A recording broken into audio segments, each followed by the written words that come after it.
रोजगार मिल नहीं रहा है युवाओं को, बेरोजगार आदमी फिर रहा है, किसान बर्बाद हो चुका है, तो कैसे 400 पार होंगे? अब 404 सीट पार नहीं हो पाएंगे ये लोग। अब 400 पार का मतलब है 400 हार रहे हैं, 400 पार नहीं कर रहे, 400 सीटें उत्तर प्रदेश में हार रहे हैं। ये जुमलों की सरकार है। हूटर लूटर शूटर की ये सरकार है। 400 पार कहाँ हो जाएंगे? शुद्ध झूठ बोलना सीखे तो कोई भाजपा वालों से जीत के। नमस्कार, मैं हूं हयात अब्बास और आप देख रहे हैं 4PM news network. Modi ji 400 पार का नारा दे रहे हैं। एक तरफ इंडिया गठबंधन है, क्या कुछ लोग सोच रहे हैं इंडिया गठबंधन। मोदी जी 400 पार का नारा दे रहे हैं, कह रहे हैं देश के लिए हमने बहुत कुछ किया है, तो एक बार 400 पार के नारे के साथ वापस बनेगी भाजपा सरकार। तो ऐसा है जी कि वो तो सोच रहे हैं, रोजगार है नहीं, एक रोजगार मिल नहीं रहा है युवाओं को, बेरोजगार आदमी फिर रहा है, किसान बर्बाद हो चुका है, तो कैसे 400 पार होंगे? अब 404 सीट पार नहीं हो पाएंगे ये लोग। अब क्योंकि किसान परास्त हो चुका है, बच्चे बेरोजगार हो चुके हैं, पूरी तरह से जो MBA कर रहे हैं वो पानी बतासा बना रहे हैं, तो कैसे 400 पार करेंगे? हमें तो नहीं दिखाई देता कर पाएंगे 400 पार। 400 पार का मतलब है 400 हार रहे हैं, 400 पार नहीं कर रहे, 400 सीटें उत्तर प्रदेश में हार रहे हैं सीधे सीधे। जैसे किसानों का मुद्दा चल रहा है, युवाओं का मुद्दा चल रहा है, और 2018 में 5900 भर्ती थी, अभी भी क्लियर नहीं हो पाई है। और B.Ed वाले काफ़ी लोग रोजगार रहेंगे, जैसे मीडिया भी काफ़ी लोग रोजगार हैं। अभी हमारे इंजीनियर साहब आए थे, कुछ लोग, उनका ग्रुप था, तो कभी 400 पार नहीं होंगे। 400 हारेंगे उत्तर प्रदेश में, क्लियर है। बस 3 सीटें मिलेंगी उन्हें। पूरी यूपी में 4 सीट जीतेगी बीजेपी। क्या कहना चाहेंगे 400 पार के नारे? देखिए मैडम, ये जुमलों की सरकार है। माननीय मोदी जी 2014 में जब सरकार में आए थे, तब इन्होंने वादा किया था कि हम प्रति वर्ष 2 करोड़ नौकरी देंगे, सभी के खाते में 15-15 लाख रुपए आ जाएगा। सिलेंडर की कीमत 400 रुपये थी, मोदी सरकार में 1000 रुपये हो गई। पेट्रोल और डीजल के दाम कहाँ पहुँच गए? किसान पूर्ण रूप से त्राह कर रहा है। किसान की DAP की बोरी पहले 45 किलो की अब 40 किलो की कर दी। जिस प्रकार से ये सिर्फ जुमलों की सरकार है, मंदिर मस्जिद हिंदू मुसलमान के अलावा इनके पास कोई भी मुद्दा नहीं है कि किसी मुद्दे पर जाकर के जनता के बीच में वोट मांग सके।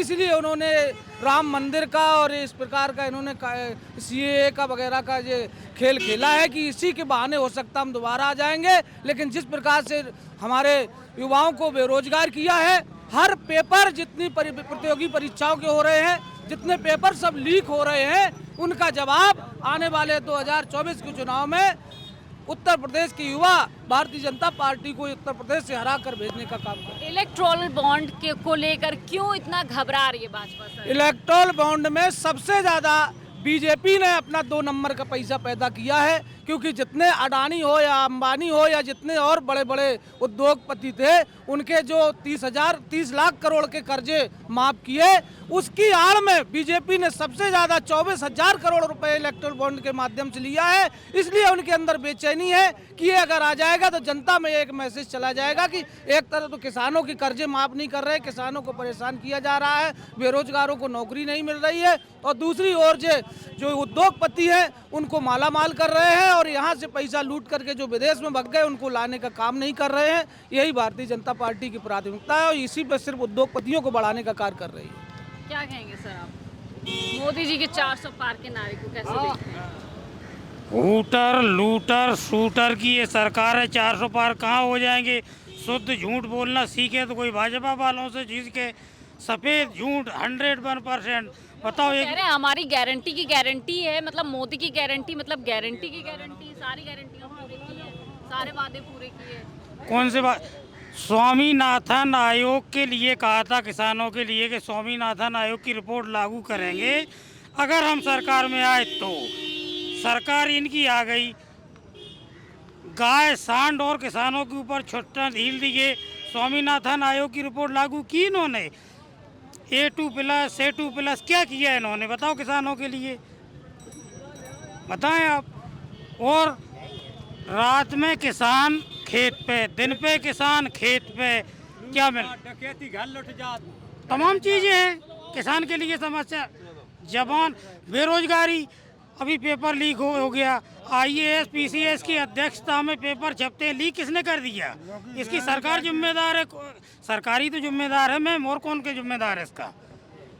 क्या कहेंगे आप? हाँ बताइए। बताइए, ये भाजपा नौजवान विरोधी, किसान विरोधी, महिला विरोधी और हर तरह से समाज का उत्पीड़न करने वाली, झूठ और अन्याय और हमेशा धर्म की आड़ में राजनीति करने वाली पार्टी है। इसका 2024 में सफाया होगा। क्या लगता है कि इस बार जनता क्या कुछ करने वाली है 24 का चुनाव, क्योंकि इंडिया गठबंधन और NDA सरकार कह रहे हैं कि हमारी सरकार फिर से आएगी, हम फिर से लाल किले पे झंडा फहराएंगे। अगर निष्पक्ष ईमानदारी से चुनाव हो तो 400 पार तो छोड़िए, 400 से आप एक जीरो हटा दीजिए, कितना बचा? 40। सिर्फ 40 सीटें रह जाएंगी। निर्वाचन आयोग के 2 अधिकारियों ने इस्तीफा क्यों दिया? क्या किसी सरकार के मंत्री ने या माननीय मोदी जी ने इस पे कुछ जवाब दिया? नहीं दिया, देंगे भी नहीं। एक दूसरी बात यह है कि इन्हें चारों तरफ करप्शन दिखाई दे रहा है विपक्षी लोगों के यहाँ। महाराष्ट्र में अजीत पवार जी पहले भ्रष्ट थे, आज ये दूध से धुल गए। आदरणीय छगन भुजबल जी पहले भ्रष्ट थे, आज इनके साथ में पहुंच गए, वॉशिंग मशीन में धुल गए। जो भी जिन पे करप्शन के मामला एक भी दर्ज है वो इनके साथ पहुंच जाता है तो वो भ्रष्ट नहीं है। कुछ अगर वो विपक्ष में है तो वो भ्रष्ट है, बेईमान है। ईमानदारी से चुनाव नहीं होने देते। EVM हटा दो, EVM हटा दो, 40 ओनली 40 सीट। ये तो कहते हैं कि जहाँ पे जीत जाती है वहाँ पे आप लोग EVM नहीं का सवाल उठाते हैं। अभी आपने चंडीगढ़ का मामला देखा मैडम? दुनिया के इंटरव्यू लेते हैं, देखते हैं, टीवी देख रही दुनिया। माननीय न्यायालय ने क्या कहा? माननीय न्यायालय ने साफ साफ कहा कि इतना तो भ्रष्ट करप्शन दुनिया में नहीं हुआ। फटकार लगाई और वहाँ पुनः आम आदमी पार्टी के व्यक्ति को वहाँ बिठाया। इसके बावजूद उन्होंने 4 पासा तोड़ दिए। 25 ज़्यादा होते हैं कि 31? इनके पास 31 आम आदमी कांग्रेस के 31 हैं और उन भाजपा वालों के 10-12 हैं। 12 वाला सीट पे बैठ रहा है और 31 वाले को हटा रहे हैं। क्या है मतलब? इसे बेईमानी ना कहें तो क्या कहें? और अगर मांग तो बहुत हाई कोर्ट में, सुप्रीम कोर्ट में भी चल रहा है ये मामला कि भाई EVM बंद कराओ। होगा तो नहीं, लेकिन आने वाले समय में शायद हो जाए तो 400 नहीं, सिर्फ 40 पे सिमट जाएगी पार्टी।